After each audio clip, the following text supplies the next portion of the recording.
Dear students, आज हम बात करेंगे अल्टरनेंडो थ्योरम पे और समझते हैं कि किस तरह से इसको हम आम लाइफ में अप्लाई कर सकते हैं। इसकी एग्जांपल मैं ऐसा से देता हूँ कि हमारे पास फ़र्ज़ करें 4 डिफरेंट स्टूडेंट्स हैं, जिनमें हमारे पास फ़र्ज़ करें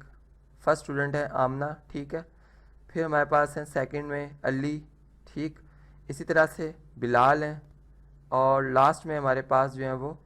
किरण है, ठीक है। अब ये हमारे पास 4 स्टूडेंट्स हैं जिनके मार्क्स जो हैं वो डिफरेंट आए हैं। फ़र्ज़ करते हैं कि जी आमना के जो मार्क्स आए हैं वो 7 आए हैं, ठीक है। अली के जो मार्क्स आए हैं वो 21 आए हैं। इसी तरह से बिलाल के जो मार्क्स आए हैं वो 5 आए हैं और किरण के जो मार्क्स हैं वो 15 आए हैं, ठीक। अब आप अगर आमना और अली के मार्क्स में अगर रेशो लें, ठीक है, यानी यहाँ पर मैं चलें लिख भी लेता हूँ, आमना और अली के मार्क्स की अगर हम रेशो लेते हैं तो ये रेशो हमारे पास ये आती है 7। देखिए यहाँ पर 7 और 21 में जो कॉमन डिवाइज़र है वो 7 का, 7 1s are 7 and 7 3s are 21। तो इस वजह से यहाँ पर आमना के यानी अगर हम रेशो वाइज देखें तो 1 रेशो बनती है जी 3, आमना और अली में जो रेशो बन रही है, ठीक है। इसी तरह से अगर हम इसी के साथ यानी बिलाल और किरण के मार्क्स की अगर रेशो देखते हैं तो वो देखते हैं क्या बनती है। अब देखें यहाँ पर 5 का टेबल जो 5 1s आर 5 और 5 3s आर 15, यानी इनमें भी अगर हम रेशो देखते हैं तो वो 1 और 3 की बनती है, ठीक है, 1 और 3 की। अब रेशो वाइज ये चूँकि हमारे पास 2 रेशोज़ आपस में बराबर आ गई, यानी एक प्रोपोर्शन प्रोड्यूस हो गया है। अब अल्टरनेंडो थ्योरम के मुताबिक हम ये करते हैं कि इनमें जो इनकी तरतीब है, यानी हम ये करेंगे कि आमना की जो रेशो अब ली जाएगी वो बिलाल के साथ ली जाएगी, ठीक है, और बिलाल की जो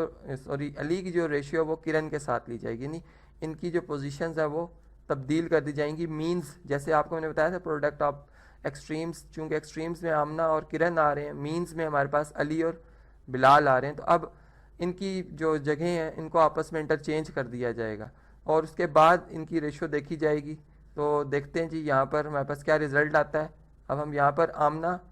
और सेकंड में जो हमारे पास बिलाल आ रहे हैं इनके मार्क्स की रेशो लेंगे, ठीक है, और इसी तरह से यहाँ पर अली और यहाँ पर क्या जी किरण है, इनके मार्क्स की रेशो लेंगे। अगर हम इन्हीं वैल्यूज़ को लेते हैं जो कि हमारे पास सामने लिखी हुई आ रही हैं, तो यहाँ से हम देख सकते हैं कि आमना की अगर हमारे पास रेशो वाइज अगर हम देख रहे हैं तो इसमें 1 आ रहा था, ठीक है, और बिलाल में भी यहाँ पे अगर हम देखें रेशो वाइज तो ये 1 ही है, और अगर अली के मार्क्स को हम देखते हैं तो ये 3 बनता है, 3 रेशो। किरण में भी हमने देखा था यहाँ पे 3 वैल्यू आ रही थी, और 3:3 को आप 1:1 यानी लिख सकते हैं क्योंकि इनमें कॉमन डिवाइज़र 3 का है, 3 कॉमन आ सकता है, तो यहाँ पर हम लिख सकते हैं 1:1, और इसी तरह लेफ़्ट साइड पे भी 1:1 जो कि बराबर ही है। तो ये बेसिकली अल्टरनेंडो थ्योरम है। अब इसको हम जनरलाइज करते हैं, एक जनरल रिजल्ट बनाते हैं इसकी मदद से, इस तरह से कि अगर मैं ये कहता हूँ कि ए बी सी और डी ये हमारे पास 4 डिफरेंट क्वांटिटीज़ है, जैसे ऊपर मैंने 4 डिफरेंट नंबर्स बताए, तो इसमें हम इस तरह से लिखेंगे कि A:B, ठीक है, और इधर हम लिखेंगे C:D, ये अगर बराबर हों, जिसका ऊपर मैंने आपको रेशो वाइज आमना और अली की रेशो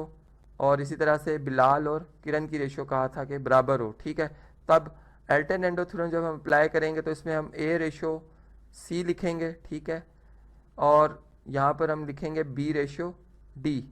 तो ये रेशो वाइज भी क्या होंगे जी, बराबर होंगे, और यहाँ पर ये बेसिकली बी और सी क्या हैं जी, मीन्स हैं जिनको आपस में इंटरचेंज कर दिया गया। अब इसका प्रूफ जो है वो स्टार्ट करते हैं। प्रूफ इस तरह से है कि यहाँ पर जो गिवन हमारे पास रिजल्ट है वो है A:B और C:D जो है वो आपस में बराबर है, इनको हम बराबर लिखेंगे। इसके बाद रेशो की जो सेकंड फॉर्म होती है जो कि हम जानते हैं फ्रैक्शन फॉर्म होती है A/B, और यहाँ पर C/D वो आ जाएगा, ठीक है। अब डिनोमिनेटर्स को ख़त्म करने के लिए यहाँ से एक सिंपल इसको सिंपल इक्वेशन की फॉर्म में तब्दील करने के लिए हम यहाँ पर B और D के प्रोडक्ट से बहुत साइड पे मल्टीप्लाई करेंगे, ठीक है। इस तरह से जब हम मल्टीप्लाई करेंगे तो यहाँ से D जो है D से कैंसिल आउट हो जाएगा इन्वर्सिस होने की वजह से, मल्टीप्लिकेटिव इन्वर्सिस होने की वजह से। इसी तरह B से कैंसिल आउट हो जाएगा, हमारे पास A और D का प्रोडक्ट रह जाएगा, जबकि राइट साइड पे B और C का, क्योंकि कम्यूटेटिव प्रॉपर्टी होल्ड करती है, मैंने तरतीब चेंज कर दी है। अब जो रिजल्ट हम प्रूव करने जा रहे हैं उसमें A:C है, यानी C डिनोमिनेटर में आ रहा है, इस तरह D डिनोमिनेटर में आ रहा है राइट साइड पे अगर हम देखें तो सी और डी से हमें प्रोडक्ट ऑफ सी और डी से हमें बोथ साइड पे क्या करना होगा जी, डिवाइड करना होगा, तभी ये रिजल्ट आएगा। तो यहाँ पर हम सी और डी के प्रोडक्ट से बोथ साइड पे डिवाइड कर रहे हैं। अब यहाँ से अगर आप देखें तो डी और डी का जो इन्वर्स है, मल्टीप्लिकेटिव इन्वर्स, वो कैंसिल हो रहे हैं। यहाँ से सी और सी का मल्टीप्लिकेटिव इन्वर्स कैंसिल आउट हो रहे हैं, और हमारे पास जो रिजल्ट आएगा वो ये होगा ए डिवाइडेड बाय सी, या A over C equal to B over D आ जाएगा, जिसको आप फ्रैक्शन से दोबारा जब रेशो की शेप में लिखेंगे तो इसको हम लिख सकते हैं ए रेशो सी, जबकि ये हमारे पास बी रेशो डी आ जाएगा, जो कि रिक्वायर्ड रिजल्ट था, जो कि एल्टन-एंडो थ्योरम की स्टेटमेंट थी। तो बेसिकली आज के इस टॉपिक में हमने देखा कि एल्टन-एंडो थ्योरम को आम लाइफ में कैसे अप्लाई किया जा सकता है और उसका किस तरह से हम प्रूफ कर सकते हैं।